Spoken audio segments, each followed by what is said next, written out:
মনটা আজকে উদাসীন, কেন জানি অস্থির লাগছে। কি করি না করি কিছুই খুঁজে পাচ্ছি না। দেখি একটু বাগানের দিকে যাই। আরে তোমরা এখানে? স্যার নাফিস, কি ব্যাপার, তুমি ফর্ম ফিল আপ করোনি কেন? স্যার মন খারাপ স্যার। মন খারাপ কেন রে? মন খারাপ কেন? এমনিতে আমার বাবা তো ভ্যান চালায়, অর্থ সংকট, পড়াশোনা করব কিভাবে স্যার? টাকা পয়সার সমস্যা। তোমার বাবা ভ্যান চালায়, জি স্যার। তাই ফর্ম ফিল আপ করতে পারছো না, টাকা পয়সার সমস্যা। জি স্যার।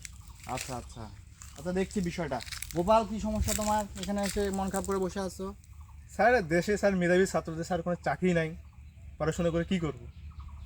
মেধাবী ছাত্রদের চাকরি নাই, পড়াশোনা করে কি করব? হ্যাঁ, এটা একটু ভাবার বিষয়। আচ্ছা আচ্ছা, রায়হান, তোমার কি খবর? তুমি কেন এখানে? স্যার দেশে তো ঘুষ ছাড়া চাকরি নাই, অত ভালো লেখা পড়া করে কি হবে? ঘুষ ছাড়া চাকরি নাই, ভালো পড়াশোনা করে কি হবে?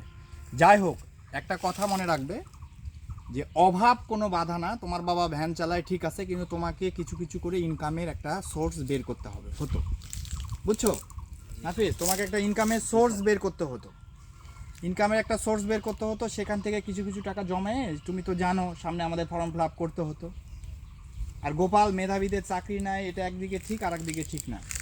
তোমরা যদি জেনুইন মেধাবী হও আর ভালো করে যদি পড়াশোনা করো, দেখা যাচ্ছে যে একটা চাকরির পরীক্ষা হলো, সবগুলো তো আর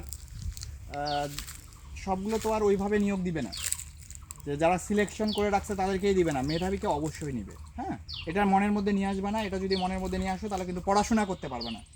অতএব তুমি নিট অ্যান্ড ক্লিনভাবে পড়াশোনা করো, মেধাবীদের অবশ্যই চাকরি আছে কোনো না কোনো ক্ষেত্রে। সব সেক্টর তো একরকম নয়, অবশ্যই আমাদের মেধাবীদের দরকার আছে এদেশে। এবং তোমাকে যে সরকারি চাকরি করতে হবে তা এমন কোনো কথা না। তুমি যদি মেধাবী হও, তুমি নিবন্ধন পরীক্ষা দাও, তুমি মেধা তালিকায় আসো, তুমি শিক্ষক হও, কে বলছে চাকরি নেই? এটা ভুল ধারণা। আর রায়হানও বলছে ঘুষ ছাড়া চাকরি নেই। ঘুষ ছাড়াও চাকরি আছে আমাদের। সরকারি চাকরি ছাড়া অনেক বেসরকারি স্বায়ত্তশাসিত প্রতিষ্ঠান, এনজিও, প্রচুর চাকরি আছে। আমরা সেগুলোর জন্য পড়বো, আমরা সেগুলোর জন্য লড়বো। আর নাফিস, তুমি এগুলো মনের মধ্যে নিয়ে আসবে না। এই ফর্ম ফিল আপটা কোনো রকম করে দেখো, আমিও দেখি কতটুকু সাহায্য করা যায়। আর ভবিষ্যতে তোমাকে একটা কথা মনে করতে হবে যে আমার বাবার যেহেতু আর্থিক অবস্থা খারাপ, সেহেতু আমাকে কিছু কিছু করে ইনকাম করার চেষ্টা করতে হবে তোমাদের সবাইকে। কারণ আমাদের যে আর্থিক সাপোর্টটা দরকার সেটা তো দেওয়া সম্ভব হয় না পিতামাতাদের, কারণ তো পিতামাতারা দিন আনে দিন খায়। দ্রব্যমূল্যের যে ঊর্ধ্বগতি, এটা তো সম্ভব নয়। তো এটা মেনে নিয়ে আমাদের পড়াশোনা করতে হবে।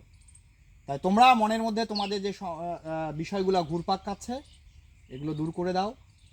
এবং ধীরে ধীরে, একদিনে তো কোনো সমস্যার সমাধান হবে না নাফিস, তুমি ধীরে ধীরে সমস্যার সমাধান করো।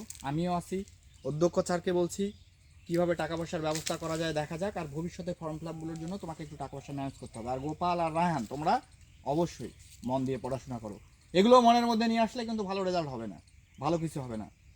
চাকরি অনেক আছে, মেধার দাম আছে, তোমরা পড়াশোনা করতে থাকো, ঠিক আছে? এখানে সময় নষ্ট না করে বাড়ি চলে যাও, জি স্যার। জি স্যার। ঠিক আছে? জি স্যার। যাও, বাড়ি যাও।